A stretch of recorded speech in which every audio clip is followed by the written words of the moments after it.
Hari ini, saudara, tersangka pembunuhan berencana dan perintangan penyidikan pembunuhan Brigadir Yosua Ferdi Sambo akan diperiksa menggunakan alat deteksi kebohongan. Ferdi Sambo dijadwalkan menjalani tes kebohongan di Pusat Laboratorium Forensik Polri di kawasan Sentul, Bogor, Jawa Barat. Uji kebohongan Ferdi Sambo tertunda Rabu kemarin karena harus menjalani pemeriksaan Direktorat Siber Bareskrim sebagai tersangka perintangan penyidikan. Di luar Ferdi Sambo, sudah ada 4 tersangka pembunuhan Yosua, yakni Barada Richard Eliezer, Bribka Riki Rizal, Putri Chandrawati, dan Kuat Ma'ruf, serta saksi Susi telah terlebih dahulu dites kebohongan.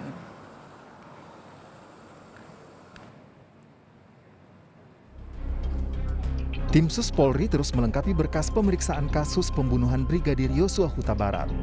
Dan terbaru, 5 tersangka dan seorang saksi pembunuhan Brigadir Yosua Huta Barat dites dengan alat uji kebohongan di fasilitas Puslapfor Polri di Sentul, Bogor.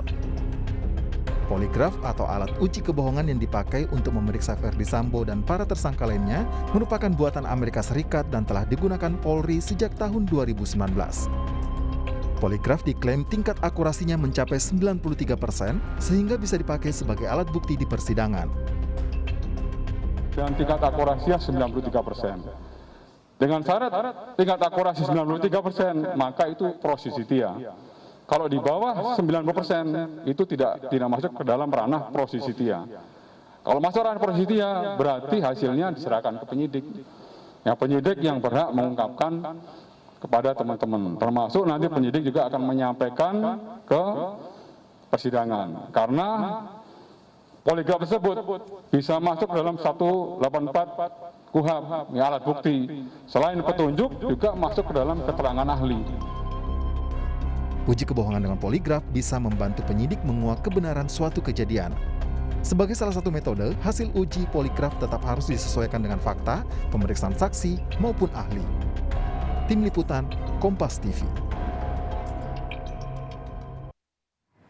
Kita pantau langsung perkembangan tes kebohongan Ferdi Sambo dengan bergabung bersama jurnalis Kompas TV Putri Oktaviani di Puslapfor Bareskrim Polri, tepatnya di Babakan Madang, Sentul, Bogor, Jawa Barat. Okta, apakah uji kebohongan Ferdi Sambo masih berlangsung sampai sekarang? Ya, selamat petang Audrey dan juga saudara. Yang pasti tadi informasi yang kami dapatkan dari Kadif Humas Polri, Irjen Dedi Prasetyo, bahwa pemeriksaan tes uji kebohongan atau menggunakan lie detector di Puslapfor Polri terhadap Irjen Ferdi Sambo sudah dimulai sejak pukul 13 waktu Indonesia Barat. Tetapi memang kondisinya, Audrey, pemeriksaan ini dilakukan secara tertutup, jadi seluruh awak media ini hanya diperbolehkan untuk memantau dari area luar Puslapfor, sehingga seperti apa dinamikanya maupun juga apa yang didalami maupun juga pertanyaan-pertanyaan apa yang diajukan kepada Irjen Ferdi Sambo, ini yang tentu saja akan kita pantau dan kita tunggu informasinya dari Divisi Humas Polri.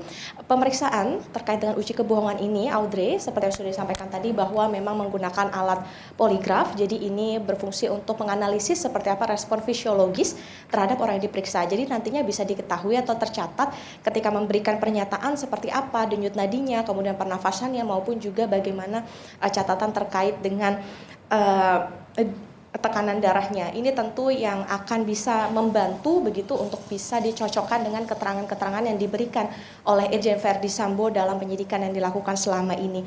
Pemeriksaan terkait dengan uji kebohongan ini sebelumnya juga sudah dilakukan terhadap 4 tersangka dan 1 orang saksi. Jadi sudah dilakukan ke Barada Richard Eliezer, Kuat Ma'ruf, Bribka Riki Rizal, Putri Chandrawati, dan juga Susi. Jadi untuk Bribka Riki Rizal, Barada Eliezer, dan juga Kuat Ma'ruf sebelumnya juga sudah diperiksa, kemudian hasilnya juga sudah keluar, yakni no deception indicated atau dinyatakan jujur. Kemudian untuk Putri Chandrawati dan juga Susi yang diperiksa pada 6 September lalu, memang hasilnya belum diketahui sampai dengan saat ini.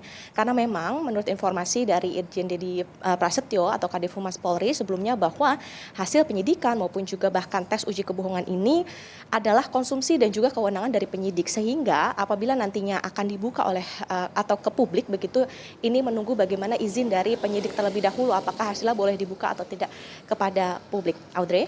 Ya, untuk Ferdi Sambo sendiri dengan sekarang menjalani tes kebohongan, Okta, apakah ini termasuk dari rangkaian untuk melengkapi berkas supaya bisa segera dilimpahkan ke kejaksaan?